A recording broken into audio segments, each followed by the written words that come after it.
수익률 30,000%. 형님들, 이 숫자가 비트코인이나 작전주 이야기라고 생각하셨습니까? 틀렸습니다. 이건 오늘 아침에 먹은 빵, 점심에 마신 커피, 그리고 저녁에 요리할 때 넣을 설탕에 붙은 확정 수익률입니다.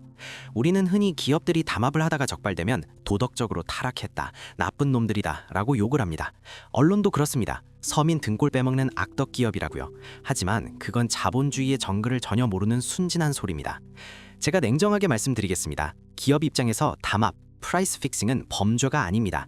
가장 합리적이고 가장 안전하며 가장 가성비가 좋은 고수익 비즈니스 모델입니다. 생각해 보십시오. 담합을 해서 6조 원을 벌어들였습니다. 그런데 걸리면 내는 벌금이 고작 2억 원입니다. 자, 계산기를 두드려 볼까요? 6조 원을 벌기 위해 2억 원을 비용으로 지출했다. 비용 대비 수익이 3만 배입니다. 형님이 CEO라면 이 장사를 포기하시겠습니까? 아니면 벌금 낼 각오하고 10번, 100번 더 하시겠습니까?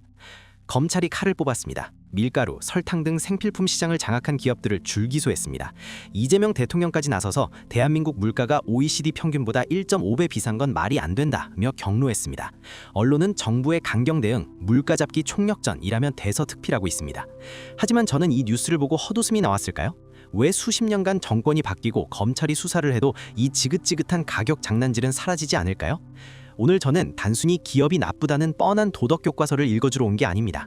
이 영상은 대한민국 물가 뒤에 숨겨진 설계된 착취 시스템에 대한 고발장입니다. 왜 법이 그들을 솜방망이로 때릴 수밖에 없는지, 왜 마트에서 지갑을 열 때마다 일종의 독점세를 뜯기고 있는지, 그리고 기업들이 벌금을 내고 나서 그 손해를 어떻게 다시 우리의 월급에서 회수해 가는지, 그 더럽고 치밀한 구조를 낱낱이 해부해 드리겠습니다. 이 영상을 끝까지 보고 나면 편의점 진열대에 놓인 빵 하나가 예전과는 완전히 다르게 보일 겁니다. 자, 우선 팩트부터 정리하겠습니다.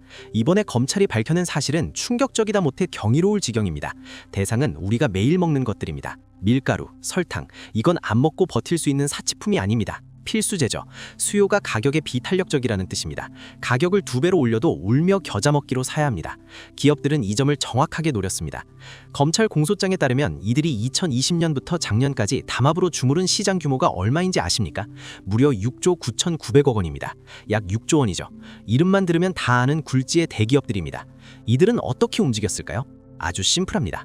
야, 이번에 원자재 가격 좀 올랐으니까 우리 다 같이 10%만 올리자. 니네만 안 올리면 배신이야.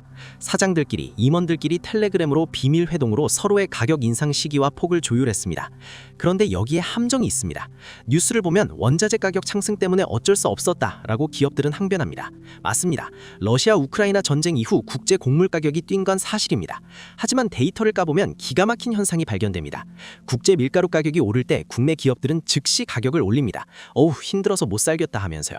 그런데 국제 가격이 폭락해서 정상화되었을 때 국내 가격은요, 요지부동입니다. 내릴 때는 아직 재고가 남았다, 환율이 불안하다 라며 핑계를 댑니다. 올릴 때는 로켓처럼, 내릴 때는 깃털처럼. 이 간극, 이 스프레드가 바로 그들이 챙겨가는 초과 이윤의 정체입니다. 이재명 대통령이 정부가 강력하게 작동하면 시장이 눈치를 볼 것이라고 말했죠. 이 말은 역설적으로 지금까지 시장은 정부의 눈치를 전혀 보지 않았다는 자백이나 다름없습니다. 왜 그랬을까요? 그들이 겁이 없어서가 아닙니다. 대한민국 시장 구조 자체가 담합을 안 하면 바보가 되는 구조이기 때문입니다. 형님들, 혹시 과점이라는 단어를 아십니까? 독점은 혼자 다 해먹는 거고 과점은 몇 놈이서 나눠 먹는 겁니다.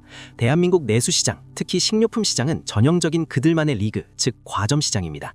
자, 밀가루 시장을 봅시다. 수십 개 제분회사가 치열하게 경쟁해서 가격을 낮추는 그림? 그런 건 경제 교과서에 나오는 판타지입니다. 현실은 어떻습니까? 상위 3, 4개 업체가 전체 시장의 7, 80%를 장악하고 있습니다. 설탕은 더 심하죠. CJ, 삼양사, 대한제당, 딱 3곳이 시장을 100% 가까이 나눠 먹고 있습니다. 이게 무슨 뜻이냐? 경쟁자가 없다는 겁니다. 새로운 플레이어가 들어오려고 해도 이미 이들이 깔아놓은 유통망과 규모의 경제라는 장벽을 넘을 수가 없습니다. 그러니 이 3, 4명만 딱 모여서 사우나 한번 하면 다음 달 대한민국 빵값과 설탕값이 결정되는 겁니다. 이걸 전문용어로 암묵적 담합, 테시트 컬루전이라고 합니다. 굳이 각서 쓰고 도장 안 찍어도 됩니다. 그냥 업계 1위인 형님이 아, 요즘 환율 때문에 힘드네, 가격 좀 현실화해야겠어 하고 넌엿이 5% 올리면 나머지 동생들이 아이고 형님도 힘드시죠, 저희도 죽겠습니다 하면서 따라서 5% 올리는 겁니다. 이건 불법 증보도 안 남아요. 그냥 눈치로 해먹는 거죠. 그리고 더 무서운 건 유통구조입니다. 이재명 대통령이 OECD보다 1.5배 비싸다고 지적했죠. 왜 그럴까요? 땅이 좁아서? 인건비가 비싸서? 아닙니다. 중간에 낀 놈들이 너무 많아서입니다. 공장에서 1,000원에 나온 밀가루가 소비자 손에 들어올 때는 3,000원이 됩니다. 도매상, 중간 도매상, 소매상, 마트, 단계마다 마진이 붙습니다. 그런데 이 유통망조차 대기업 계열사들이 장악하고 있는 경우가 허다합니다. 결국 왼쪽 주머니에서 번 돈을 오른쪽 주머니로 옮기면서 그 과정에서 가격만 뻥튀기 되는 겁니다. 이 거품의 무게는 고스란히 누가 감당합니까? 바로 마트 계산대 앞에 선 우리입니다. 이 구조를 깨지 않는 한 검찰이 백날 압수수색을 해도 소용없습니다. 잡초 윗부분만 자르면 뭐합니까? 뿌리가 그대로인데. 기업들은 바보가 아닙니다. 벌금 2억 원 낼게. 담당 임원 구속, 갔다 오면 승진시켜줄게. 그들에겐 이건 기용 처리 가능한 리스크일 뿐입니다. 자, 여기서 여러분의 분노 게이지를 한 번 더 올려드리겠습니다. 그렇다면 법은 도대체 뭘 하고 있는가? 왜 미국이나 유럽에서는 기업들이 벌벌 떠는 담합이 한국에서는 연예 행사처럼 반복되는가? 형님들, 만약에 제가 길 가다가 남의 돈 6조 원을 훔쳤습니다. 그런데 경찰이 저한테 와서 아이고 선생님 너무 많이 가져가셨네. 벌금 2억 원만 내고 가세요. 라고 합니다. 이게 말이 됩니까? 지나가던 개가 웃을 일이죠. 그런데 대한민국 기업의 세계에서는 이 코미디가 현실입니다. 검찰이 스스로 인정했습니다. 한국의 공정거래법상 담합범죄의 법정 최고형은 3년 이하 징역 또는 2억 원 이하 벌금이다. 2억 원. 기업 매출이 조 단위인데 벌금이 강남 전세보증금도 안 됩니다. 반면에 미국은 어떨까요? 미국은 셔먼법이라는 게 있습니다. 담합 걸리면 징역 10년입니다. 벌금 100억 달러부터 시작합니다. 더 무서운 건 징벌적 손해배상입니다. 네가 남에게 입힌 피해액의 3배를 물어내야 합니다. 회사가 공중분해될 수도 있습니다. 그러니까 무서워서 못하는 겁니다. 그런데 한국은요. 경제에 미칠 영향을 고려하여 판사님이 집행유예 때려줍니다. 과징금 좀 나온다 싶으면 대형 로펌 써서 소송 걸고 깎습니다. 결국 기업들에게 담합벌금이란 우리가 운전하다가 재수없어서 떼이는 주차 위반 딱지 정도입니다. 그냥 이번에 운이 없었네. 다음엔 더 조심하자 하고 비용 처리하면 끝나는 겁니다. 여기에 더 기가 막힌 치트키가 하나 있습니다. 바로 자진신고 감면제도입니다. 이게 뭐냐? 우리끼리 담합했어요 라고 가장 먼저 자수하는 놈은 처벌을 100% 면제해줍니다. 2등으로 자수한 놈은 50% 깎아주고요. 이 제도의 원래 취지는 카르텔 내부의 배신을 유도해서 담합을 깨겠다는 거였습니다. 그런데 한국 기업들은 이걸 어떻게 악용할까요? 담합해서 꿀 빨 것 다 빨아먹고 공정위 조사가 들어올 것 같은 김새가 보인다. 그때 제일 발 빠른 놈이 1등으로 달려가서 자수하는 겁니다. 저희가 있습니다. 잘못했습니다. 하지만 난 공짜죠? 그러면 그 기업은 과징금 0원, 처벌 없음. 나머지 기업들은 저 배신자 XX 하면서 벌금 좀 내고 맙니다. 결국 이 자진신고 제도가 한국에서는 먹튀 면허증으로 변질되었습니다. 이익은 사유화하고 리스크는 제로로 만드는 마법. 이 완벽한 방패막이가 있는데 CEO가 담합을 마다할 이유가 있겠습니까? 형님들, 이게 바로 법이 무능해서가 아니라 애초에 그렇게 설계된 시스템이라는 증거입니다. 이 법을 누가 만들었을까요? 로비를 누가 했을까요? 이 질문에 대한 답은 여러분의 상상에 맡기겠습니다. 자, 이제 기업들이 법망을 피해 어떻게 내 주머니를 털어가는지 알았습니다. 그렇다면 이 모든 사기극의 청구서는 결국 누구에게 날아올까요? 단순히 물가가 좀 올랐네 수준이 아닙니다. 형님들, 월급 빼고 다 오른다는 말 지겹도록 들으셨죠? 그 말이 틀렸습니다. 정확히 말하면 월급은 올랐는데 가난은 더 빨라지고 있다가 정답입니다. 계산기를 두들겨 볼게요. 올해 연봉 협상 잘해서 5% 올랐다고 치겠습니다. 기분 좋아서 소고기 사드셨습니까? 그런데 마트에 가보니 밀가루, 설탕, 가공식품 가격이 10% 올랐습니다. 전기세, 가스비도 덩달아 뜁니다. 결국 내 통장에 찍힌 숫자는 커졌는데 내가 마트카트에 담을 수 있는 물건의 개수는 줄어들었습니다. 이걸 경제학 용어로 실질 임금의 하락이라고 합니다. 기업들이 담합으로 100원, 200원 올리는 거 우습게 보지 마십시오. 그 푼돈이 모여서 우리의 구매력, purchasing power를 갉아먹는 겁니다. 이건 마치 댐의 바늘구멍이 뚫린 것과 같습니다. 처음엔 물이 찔끔 새는 것 같지만 시간이 지나면 댐 전체가 무너집니다. 여기서 정말 잔인한 진실 하나 말씀드리겠습니다. 이 담합 카르텔이 누굴 가장 악랄하게 공격하는지 아십니까? 부자? 아닙니다. 이재용 회장이 빵값이 5,000원이든 만원이든 신경이나 쓰겠습니까? 타겟은 바로 서민과 중산층, 즉 우리들입니다. 경제학에는 엥겔 지수라는 게 있습니다. 전체 소득에서 식비가 차지하는 비중이죠. 소득이 낮을수록 식비 비중이 높습니다. 먹고는 살아야 하니까요. 그런데 기업들이 어디서 담합을 했죠? 반도체, 자동차? 아닙니다. 밀가루와 설탕입니다. 라면, 빵, 과자, 고추장, 피할 수 없는 필수품들입니다. 이들이 필수재 가격을 인위적으로 올려버리면 우리들의 월급에서 저축이나 투자로 가야 할 돈이 강제로 식비로 빨려 들어갑니다. 이건 기업들이 우리한테 걷어가는 세금이나 다름없습니다. 정부가 걷는 세금은 복지로라도 돌아오지 기업이 걷어간 독점세는 어디로 갑니까? 대주주 배당금으로 오너 일가의 승계 자금으로 증발합니다. 더 무서운 건 미래입니다. 아니 빵 하나 비싸게 사 먹으면 돼. 뭐 그리 대수라고? 천만에요. 매달 생활비로 30만 원씩 더 쓴다고 치면 그 돈을 만약 S&P 500이나 우량주에 적립식으로 투자했다면 10년 뒤, 20년 뒤 복리로 불어날 수억 원의 자산이 지금 당장 대기업의 담합 마진을 채워주느라 공중분해된 겁니다. 그러니까 여러분이 아무리 열심히 일하고 아껴 써도 나중에 까보면 왜 돈이 없지? 하는 이유가 바로 여기에 있습니다. 우리의 자산 바구니 밑바닥에는 독점이라는 거대한 구멍이 뚫려 있었던 겁니다. OECD 대비 1.5대 비싼 물가. 이건 단순히 한국이 살기 팍팍하다는 감상의 문제가 아닙니다. 우리의 노후가 실시간으로 약탈당하고 있다는 금융재난 신호입니다. 자, 이제 분노는 충분히 쌓였습니다. 그렇다면 이제 어떻게 해야 할까요? 정부가 가격을 통제하면 해결될까요? 아니면 기업들이 반성할까요? 정부의 개입이 불러올 또 다른 음습, 즉 시장의 복수에 대해 경고하겠습니다. 이걸 모르면 우리는 가격표에 또 한 번 속게 됩니다. 형님들, 지금 뉴스 보면서 이제 대통령이 나섰으니까 물가 좀 잡히겠지 하고 기대하고 계십니까? 죄송하지만 꿈 깨십시오. 역사는 반복됩니다. 정부가 시장 가격을 강제로 누르면 기업들은 가격표를 내리는 대신 다른 것을 건드립니다. 기업들이 가장 먼저 쓸 카드는 바로 슈링크플레이션입니다. 가격은 3,000원 그대로 듭니다. 정부한테 혼나니까요. 대신 120g이었던 과자를 100g으로, 만두 10개 들어있던 봉투를 8개로, 포장지 디자인을 더 세련되게 바꿨다면서 슬쩍 내용을 덜어냅니다. 이건 통계에도 잘 안 잡힙니다. 소비자는 마트에서 가격 안 올랐네 다행이다 하고 집어들면 집에 와서 뜯어보면 질소만 가득합니다. 단위당 가격은 폭등한 건데 눈속임에 당한 거죠.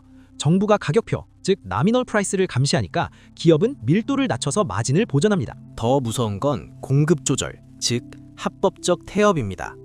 정부가 밀가루 가격 올리지 마라고 목을 조르면 기업들은 이 가격으로는 도저히 수지타산이 안 맞네요. 죄송하지만 공장 좀 쉬겠습니다. 하고 라인을 세워버립니다. 핑계는 많습니다. 설비 보수한다, 원료 수급이 늦어진다. 그러면 시장엔 무슨 일이 벌어질까요? 물건이 귀해집니다. 품귀 현상이 터지죠. 사람들은 불안해집니다. 야, 밀가루 동난데 설탕 없대. 이때부터는 가격이 문제가 아니라 구하는 게 문제가 됩니다. 결국 여론이 어떻게 바뀔까요? 정부야, 제발 가격 올려줘도 되니까 물건만 있게 해줘라 라고 소비자가 먼저 손을 들게 만듭니다. 이게 바로 독과점 기업들이 쥐고 있는 공급의 권력입니다. 마지막 세 번째 수법, 스킨플레이션입니다. 가격을 못 올리면 원가를 후려칩니다. 버터 대신 마가린 쓰고 100% 오렌지 주스라던 거에 물이랑 향료 섞어서 오렌지 맛 음료로 바꿉니다. 제품의 질은 쓰레기가 되는데 가격은 명품 가격을 그대로 받습니다. 이건 여러분의 건강까지 담보로 잡는 최악의 담합입니다. 결국 지금 검찰의 수사와 정부의 압박, 단기적으로는 기업들이 납작 엎드리는 신용을 할 겁니다. 상생하겠습니다. 가격 동결하겠습니다. 하지만 3개월, 6개월 뒤를 보십시오. 그들은 반드시 줄어든 용량, 낮아진 품질, 혹은 인위적인 품절이라는 청구서를 들고 다시 찾아올 겁니다. 왜냐고요? 그들의 목표는 국민 행복이 아니라 이익 극대화니까요. 그게 자본주의의 룰입니다. 자, 이제 모든 판을 다 읽었습니다. 기업은 탐욕스럽고 법은 무능하며 정부의 개입은 부작용을 낳을 수 있습니다.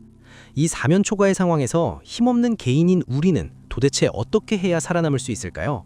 그냥 당하고만 있어야 할까요? 아니요. 구멍은 있습니다.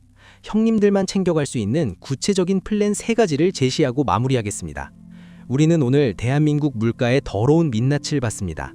기업은 담합하고 법은 그들을 방조하며 그 피해는 고스란히 여러분의 얇은 지갑으로 전가되는 이 착취의 무한 루프.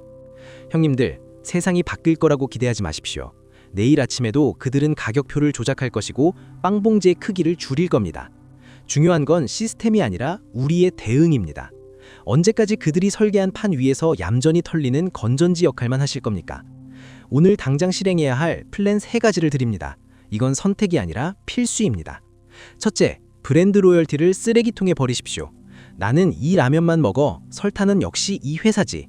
이런 충성심이 여러분을 호구로 만드는 가장 큰 무기입니다. 그들이 가격을 올리거나 용량을 줄이는 장난질을 쳤다? 그 즉시 대체제로 갈아타십시오. PB 상품, 자체 브랜드나 노브랜드 제품을 적극적으로 공략하십시오. 놀라운 비밀 하나 알려드릴까요? 대기업 상표 붙은 밀가루나 마트 PB 밀가루나 제조 공장은 같은 경우가 수두룩합니다. 껍데기 값으로 30% 더 내지 마십시오. 당신의 배신만이 그들을 긴장시킵니다. 둘째, 단위 가격을 확인하는 습관을 들이십시오. 가격표의 큰 숫자는 함정입니다. 반드시 가격표 구석에 작게 적힌 1g당 가격, 100ml당 가격을 보는 현미경의 눈을 가지십시오. 어제는 3,000원이었는데 오늘도 3,000원이다? 안심하지 마십시오. 용량이 10% 줄었다면 그건 가격이 10% 폭등한 겁니다. 기업의 스텔스 가격 인상을 잡아내는 유일한 레이더는 바로 여러분의 꼼꼼한 눈입니다. 셋째, 인플레이션을 해지하는 자산을 확보하십시오. 이게 가장 중요합니다. 물가가 5% 오르는데 내 돈이 이자 2%짜리 예금 통장에 있다? 그건 돈을 모으는 게 아니라 매년 3%씩 돈을 태워 없애는 겁니다. 원자재 가격 상승을 소비자에게 전가할 수 있는 가격 결정력을 가진 기업의 주식을 사거나 아예 물가 상승과 연동되는 원자재 ETF나 리츠 같은 실물 자산 비중을 늘리십시오. 내 지출이 늘어나는 만큼 내 자산의 수익도 같이 늘어나게 만드는 것. 그것이 자본주의에서 유일하게 시스템을 이기는 방법입니다. 형님들, 자본주의는 잔인합니다. 아는 자에게는 기회의 땅이지만 모르는 자에게는 지옥입니다. 오늘 이 영상을 통해 여러분은 적어도 모르고 당하는 사람은 아니게 되었습니다. 화가 나십니까? 그 분노를 그냥 흘려보내지 마십시오. 그 에너지를 모아 공부하고 의심하고 행동하십시오. 누군가 이 영상을 보고 세상 탓만 한다고 욕할지도 모릅니다. 하지만 진실을 마주한 형님은 아실 겁니다. 이건 불평이 아니라 생존을 위한 각성이라는 것을요. 우리의 월급과 노후를 지키는 건 정부도 검찰도 아닌 바로 우리의 깨어있는 뇌입니다. 오늘 제가 준비한 이야기는 여기까지입니다. 이 불편한 진실이 통장을 지키는 방패가 되었기를 바랍니다. 구독과 좋아요는 자본주의의 비밀을 파헤치는 가장 큰 힘이 됩니다. 감사합니다.